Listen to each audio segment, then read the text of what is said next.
Next clip is going to be Find the Treat. This is going to be Tripper and Cedar. They're two yellow dogs. The first one we're starting out here with is Tripper. And so we have cups, and under one of the cups is a treat. The trainer is Ari, and we're relying on the dog's sense of smell. So there you go. He found the treat. Ari lifts it up, and he gets a treat right there from under that direct cup. This is a great one where you can have the child hide the treat under the cup. He's going to move it around. Now Tripper's going to have to use his nose a little bit more. There you go, and he found it. He gets a reinforcer right there from the cup. All right, Ari's hiding them. He's moving them around a little bit. Tripper's going to have to find the winning cup that has the treats. Tripper, where is it? Where is it? Nope. Not there. And there it is. There we go.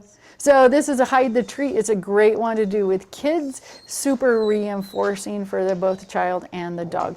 We have a different dog here because there are different learners, and although you may have the same behavior, you might, as a trainer, have to teach this a little differently dog to dog. So this is Cedar, and we're going to see how he is a different learner than Tripper was.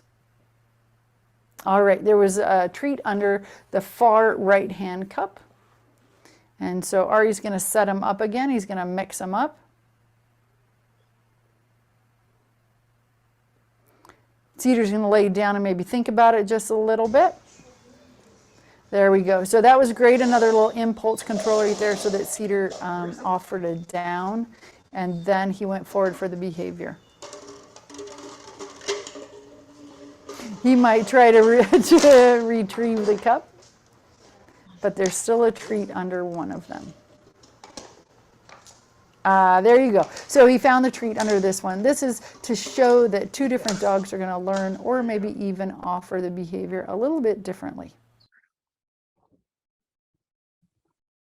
So when teaching these novel behaviors, you can see that, different dogs have different learning aptitudes. And so sometimes you have to make different, some kind of tweaks in your plan, and you might have to, make it a little easier or a little harder depending on the dog's learning ability. Because as you saw Tripper, he was a lot less mouthy. And so he was using more of his nose, versus Cedar was all about the retrieve. And so you have to kind of be flexible when you're teaching these behaviors. If you're kind of new to teaching or training, would you possibly sit down with a piece of paper and think of some of the steps, think about how you're going to set this up? Because you might have to have a little bit of mental thought before you sit down to do it. What would you do with that? Well, even as a professional trainer, I do that anytime I want to teach a novel behavior, is to create a training plan. You think about what you want the terminal behavior to look like. What is the thing I'm trying to train? And then you break it down into big steps so that you can build on them. And you start with those big steps, and then you might have to build in smaller steps into those bigger steps as the dog is, kind of progressing through, because it might be too hard or too easy. And you make little adjustments as you're going. So it doesn't matter if you're a new trainer or an experienced trainer, you always need a training plan. Right. You never know which way it's going to go. Sometimes you can make 2 steps forward and you go through it pretty fast. And other times dogs are going to kind of stump you with like, oh, I haven't seen anyone do that Exactly. before. And so you might have to navigate that. And I think that's a fun part of a journey of training a behavior. Yes, Miss Kayla. Is there any cue involved with this game, or just letting the dog sniff or push the cups? I don't think we introduced a cue for this one. I think this one was just allowing the dog to kind of work his way through it. Right. You might see as well, for instance, to kind of go off of that, you had used a down for the ball. You did a down for the push with the mat, and you could use that with this as well to help lower the energy or the emotions of the dog. And then later give your cue, which might be, for instance, like a find it kind of thing. But remember too, what we said when we first started was that we're going to get this behavior going about 80% of the time before we add in the cue. So that's part of that. Can you still play that game if the dog is less food motivated? Yeah, you could always put a squeaky toy under there, and then when they pull the cup up, you just give the squeak and then give the dog the toy.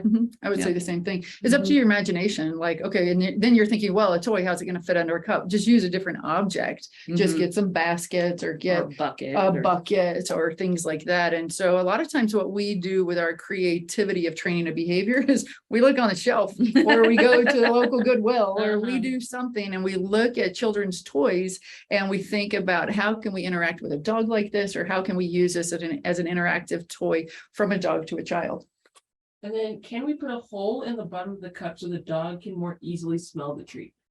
The dogs don't need any help smelling the treat.